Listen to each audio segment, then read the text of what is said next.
কোরআনে আছে জাহান্নামী ফেলবার পরে আল্লাহর কাছে ভীষণ আযাবে আগুনে আল্লাহর কাছে তিনটা জিনিস চাইবে। জাহান্নামী বলবে, আল্লাহ এত কষ্ট না দিয়ে আমারে মৃত্যু দিয়ে দেন। আল্লাহর কসম, কোরআনে আল্লাহ বলেন, আল্লাহ বলবে, না রে বান্দা, লা ইউকদা আলাইহিম ফায়ামুতু, জাহান্নামী কোনো মৃত্যু নাই। নাফরমান জাহান্নামী তখন বলবে, আল্লাহ তাইলে আমারে একটু তাখফিফ, একটু আযাব হালকা করে দেন, আমারে মাসে একটা দিন কদ্দুর বিরতি দেন, 24 ঘন্টার মধ্যে আমারে 10টা মিনিট হইলেও কদ্দুর আলগাত রাখেন, আমি আর পারছি না মাওলা।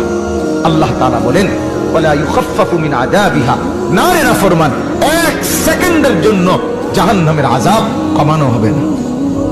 3 নাম্বার, নাফরমান বলবে, আল্লাহ তাইলে আমারে দুনিয়ায় একটু ফেরত যাইতে দেন, আমি নেক আমল করবো এবার গেলে।